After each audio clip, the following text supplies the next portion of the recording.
If you like big guns, then the Gunner is the class for you. If you like firepower, fast rate of fire, and versatility, then look no further than his trusty minigun, the Leadstorm.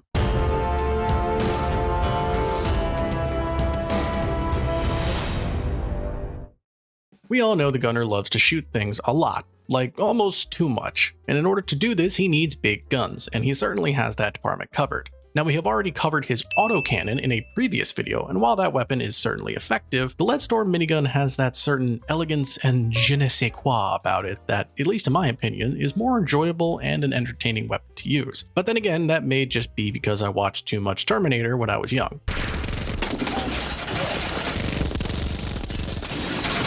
Well, let's go through the Leadstorm and its overclocks and talk about why it's the Gunner's best primary weapon. By the way, if you like this video and want to see more, be sure to subscribe and leave a like, that way you never miss another upload. Time to turn some aliens into thin green paste!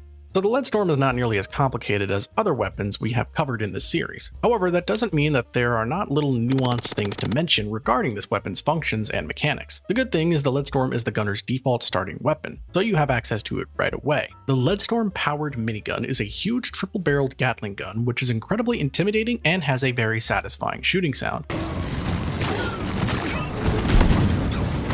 The gun does not utilize a traditional reloading system and instead draws from one pool of reserve ammo. It has a brief spin-up period before the weapon can begin firing, and it has built-in stabilizers which causes the gun to become more accurate the longer it fires. What's even more interesting is the bullets also have a chance to stun enemies. While the ammo system may be very comfortable since you don't have to technically reload at all, you do need to be careful because firing for extended periods of time will cause the gun to emit smoke and make a bunch of rattling sounds, which are an early warning of an overheat. While the trigger is held down, the minigun will begin gaining heat. The gun's temperature can be measured by the gauge on the top of the weapon. If it fills up all the way, the mechanism will jam and the weapon will be unusable for a period of time. There are a few things to keep in mind regarding the way that this weapon fires that can easily be overlooked. When the trigger is first pulled, the barrel will spin up. The minigun doesn't fire until the barrel is spinning at its maximum speed. When the trigger is released, the barrel will gradually spin down to zero. The minigun's accuracy will also start off really bad, but every shot will increase its accuracy progressively up to the maximum value. After not shooting for a brief moment, the accuracy will start to go back down as well.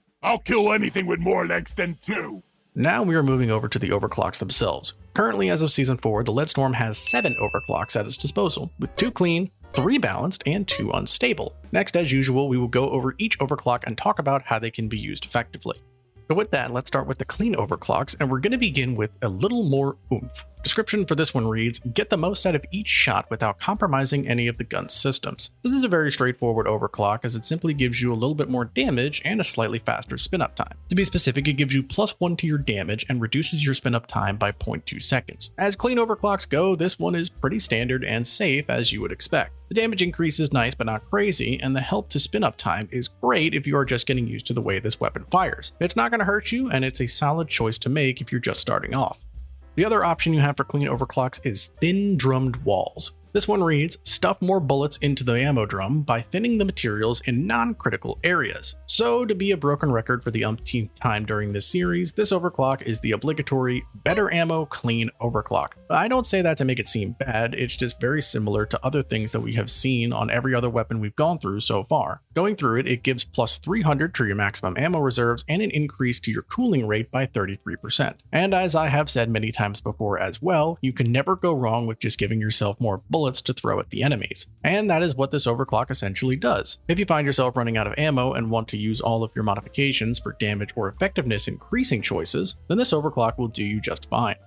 Moving over to the balanced overclocks, first we have compact feed mechanism. This one reads, more space left for ammo at the cost of a reduced rate of fire. So this overclock is similar to the thin drummed walls that we just looked at, but turned up slightly. It gives you even more reserves to ammo, but at this time at the cost of a slower rate of fire. To be specific, it gives you +800 to your maximum ammo reserves at the cost of -4 to your rate of fire stat. So a lot of what we talked about with the thin drummed walls does apply to this one as well, however there are a few other notes. First, this overclock lets you lean even heavier into damage dealing modifications such as high velocity rounds in tier 2 and hot bullets in tier 5. Second, Although the rate of fire is considered a negative trait, it may actually turn out to be a more of a positive effect since it means you will burn through your ammo slower and in turn giving you more steady damage instead of very heavy burst damage. If however you don't like the lower rate of fire, you could just take the improved motor in tier 1 and that will help counteract the negative effect. Simply put, this overclock lets you essentially not worry about ammo nearly as much and helps you allocate more of your upgrade mods to being pure damage. The next balanced overclock we have is exhaust vectoring. The description is probably the simplest and sweetest in the series we've had so far, and it says, increases damage at the cost of accuracy. And that description is incredibly accurate and honestly pretty straightforward. Going through the overclock in detail, it gives you +2 to your damage output at the cost of an increase of base spread by 150%. So this overclock is my personal go-to when using the Leadstorm as it is pretty straightforward, effective, and easy to use. The only thing I would recommend when using this overclock is to use improved platform stability in tier 1 to offset the accuracy penalty, because if you don't, then this thing will spread all over the place. Outside of that, this overclock is very solid and able to increase your damage a good amount without any major drawbacks or features that you need to keep in mind. You can pair it up with other damage increasing mods or ammo increasing mods, meaning you can have a lot of different build setups using this overclock. If you want a good generic overclock that won't let you down, then this overclock is just for you. Just like how I know that you guys won't let me down by hitting that big red subscribe button. The third balanced overclock option is Burning Hell. This one reads, turn the area just in front of the minigun into an even worse place by venting all the combustion gases forward. However, it does overheat rather quickly. So this is a rather spicy option for the Leadstorm that adds a burning effect to enemies in front of the gun. Going through the numbers, it adds the Burning Hell buff to the weapon with the trade-off of an extra 50% to heat generation. So first, talking about the Burning Hell buff itself, it adds an area of effect damage zone that extends about 5 meters in front of the minigun. For all enemies inside said area, they take fire damage and heat damage very fast over time. This is a very strong effect when played a certain way that can be risky, but also very fun if it works out. You basically have to play very close to the enemies so that they get burnt by the flame effect. It's almost like the gunner got a hold of the driller's flamethrower tech and tried to apply it to his gun, but a little bit weaker. You can pair this up with the aggressive venting mod in tier 5 to help actually turn the increased heat generation into an advantage by adding a large AoE blast around you when you do overheat and have a shorter overheat time. Basically, if you want to play a very close range Burning Man setup for the gunner, then this will certainly allow you to do that. Now it's time to move over to the unstable overclocks, and the Leadstorm has some interesting ones. So first off, we have Bullet Hell. The description reads, special bullets that ricochet off all surfaces and even enemies going on to hit nearby targets.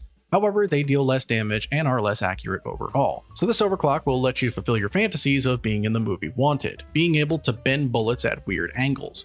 Going over the overclock, it adds the Bullet Hell ability with a trade-off of -3 to your damage and an increase to your base spread of 500%. So first, talking about the Bullet Hell ability itself, whenever a bullet hits a surface or creature, it has a 75% chance to bounce to the closest hostile enemy. Bullets do full damage before a bounce and can only bounce once. So this overclock is definitely a very fancy one, and although it comes with a very drastic hit to your base spread, that spread increase is reduced slightly when you consider the fact that the ability can trigger on hitting the terrain as well as targets. I would still highly recommend taking the improved platform stability in tier 1 so the gun still has some accuracy to it. However, just keep in mind that even when you miss, you may not actually miss, and that is a very powerful thing. This overclock lets you focus on the strongest enemy in a swarm and damage other enemies around it by proxy. Ultimately, while a bit of an odd overclock choice, it certainly can be fun and effective to use when set up properly.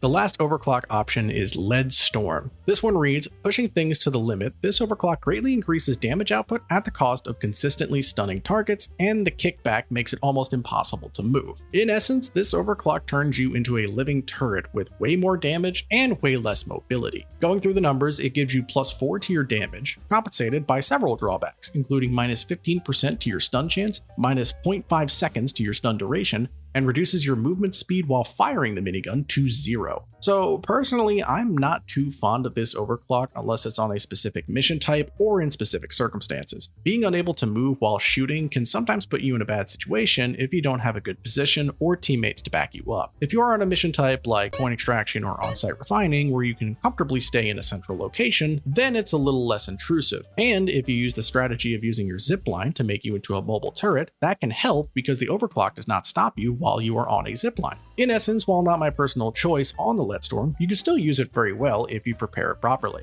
So what if I like really big guns?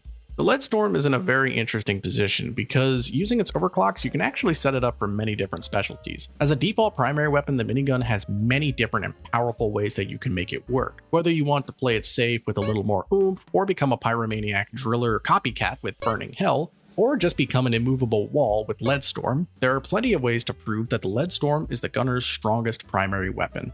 Well, that covers the Leadstorm and the overclocks it has access to and how you can use them to great effect. Now you can decide if the minigun is the right primary for your build. If you guys like this and want to see more videos covering the weapon overclocks, let me know down below. Anyway, I hope you guys found this video helpful. Please give it a like because it tells me what types of videos you guys want to see. Thank you guys for watching, and I'll see you in the next video.